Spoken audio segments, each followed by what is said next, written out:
तो प्रियो, हम मसीह विश्वासी हैं।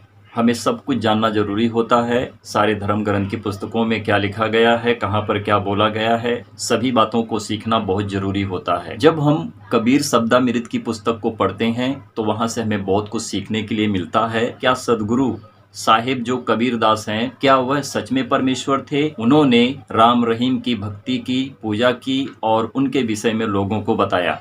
चैप्टर 23 से 25 तक पढ़ते हैं तो हमको वहाँ पर सही रीति से समझ में आता है कि वाराणसी उत्तर प्रदेश लहर तारा तालाब में कबीरदास जब छोटे से बच्चे थे तो कमल के ऊपर दिखाई दिए थे। तो कबीरदास के जो पिता कहलाते थे उनका नाम था जुलाहे नीरू, और जो कबीरदास की माँ कहलाती थी उनका नाम था नीमा, और जो उनके माता पिता लगते थे उन्होंने उनका नाम कबीर रखा। जो जुलाहे नीरू थे उनकी पत्नी नीमा थी, और नीमा को जुलाहे जो नीरू थे गौना करा के अपने घर लेके जा रहे थे, और रास्ते में चलते चलते जो लहर तारा तालाब था वह उसके निकट पहुंचे, और नीमा को प्यास लगी तो नीमा ने नीरू जुलाहे से कहा कि मैं प्यासी हूँ, पानी पीने के लिए लहर तारा तालाब पर जा रही हूँ। और जब नीमा तालाब के पास पहुंची तो वहां पर उनको कमल के ऊपर एक बच्चा दिखाई दिया, और नीमा ने उस बच्चे को लेकर अपने घर गए। मतलब कि पति पत्नी जो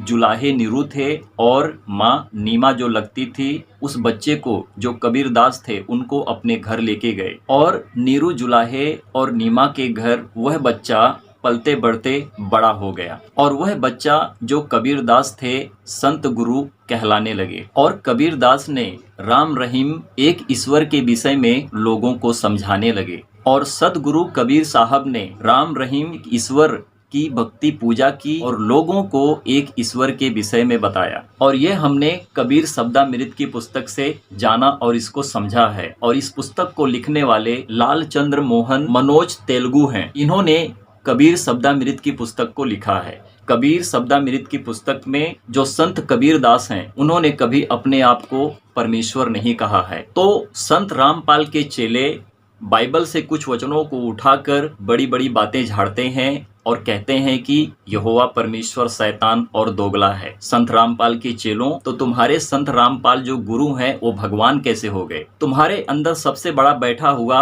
शैतान है, जो वही तुम पर छाया हुआ दोगला है। जो है नहीं तुम उसको कहते हो कि वो परमेश्वर है, और जो भगवान नहीं है तुम उसको भगवान बनाकर उसको पूजते हो। तुमसे बड़ा मूर्ख और कोई नहीं होगा। तुम उस ईश्वर के नाम को नीचा करते हो क्योंकि तुम शैतान, दोगले और रामपाल के चेले हो। ना जाने इस देश में कैसे कैसे युग आएंगे और कैसे कैसे कलयुग मनुष्य के ऊपर छाएंगे कि मनुष्य मनुष्य को ही भगवान बनाना शुरू कर देता है। क्योंकि तुमने ना तो बाइबल को पढ़ा है, ना तो कबीरदास को पढ़ा है, तुम तो सिर्फ संत रामपाल को पढ़ते हो। क्योंकि संत रामपाल ही तुम्हारा गुरु और भगवान बन बैठा है, जो तुम उसकी पूजा पाठ खूब जम कर करते हो। परंतु याद रखो, पूरी दुनिया को रचने वाला एक ही प्रभु है।